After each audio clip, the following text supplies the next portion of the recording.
இதில் 1 ட்ராப் சுட சுட கீ போட்டு நல்லா சாப்பிடுங்க. செய்து சாப்பிட்டு எப்படி இருந்துச்சுன்னு எனக்கு சொல்லுங்கள் கமெண்ட்ஸில் friends. Hello friends, welcome to Sneha's cooking diary. இன்றைக்கி நம்ம ஹெல்த்தியான ரெசிபி தான் செய்ய போகிறோம். அதுக்கு 3 விதமான கீரை எடுத்து வச்சுருக்கேன், பருப்பு எடுத்து வச்சுருக்கேன், தேவையாக இருக்கிற இன்க்ரீடியன்ஸ் எல்லாம் ரெடி பண்ணி வச்சுருக்கேன். பூண்டு, வெங்காயம், பச்சை மிளகாய், சீரகம் தூள், மஞ்சள் தூள். இப்போ ஃபஸ்ட்டு நம்ம இந்த கீரை நான் வாஷ் பண்ணி வச்சுட்டு இருக்கேன். இப்போ இதை கட் பண்ணிக்கலாம். எல்லாம் கீரை இதே மாதிரி நம்ம சாப் பண்ணிக்கலாம். நம்ம கட் பண்ணிட்டு பிறகு வாஷ் பண்ணக்கூடாது. கட் பண்ணுறதுக்கு முன்னாடி நல்லா ஒரு 4-5 டைம்ஸ் வாஷ் பண்ணுங்க. ஆயில் ஹீட் ஆனதும் நம்ம ஹோம்மேட் வடகம் போட்டுக்கலாம். சன் ட்ரைடு அனியன்ஸு, பூண்டு போட்டுக்கலாம். அப்புறம் காரத்துக்கு நான் ஒரு 10 to 12 ஆல்ரெடி நம்ம வடகத்தில் ஸ்மால் அனியன்ஸ் போட்டு தான் அது செஞ்சுருக்கோம். அதனால் கொஞ்சமாக நம்ம ஆனதும் மஞ்சள் தூள் ஆட் பண்ணிக்கலாம். ஒரு 1/2 டீஸ்பூன் அளவு மஞ்சள் தூள், 1 டீஸ்பூன் அளவு சீரகம் தூள், 3 டொமேட்டோஸ் கட் பண்ணி வச்சுருக்கேன்.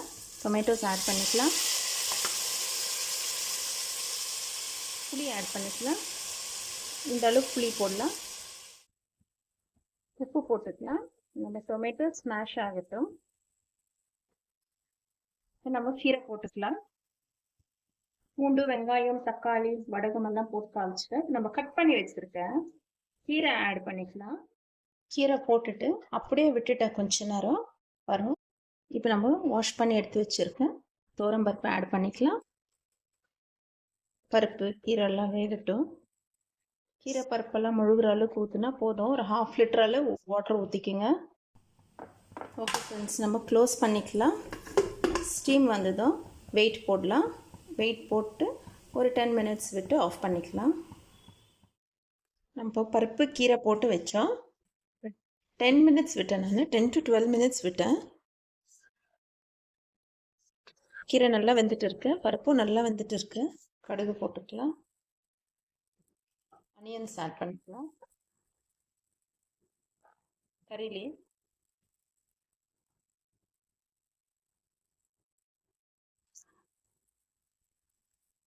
வதங்கட்டும். அனியன்ஸ் வதங்கட்டும். பெருங்காயம் ஆட் பண்ணிக்கலாம். அனியன்ஸ் வதங்கிடுச்சு. எடுத்து சாம்பாரில் ஊற்றிக்கலாம். கீரை குழம்பு தாளிப்பு ஆயிடுச்சு. இது கீ போட்டு நம்ம வீடியோ டீட்டெயிலாக பார்க்கணுன்னா ஃபுல் லிங்க் கீழே கொடுக்குறேன், வாட்ச் பண்ணுங்கள். நம்ம சாப்பிடும் போது அவ்வளோ ருசியாக இருக்கும்.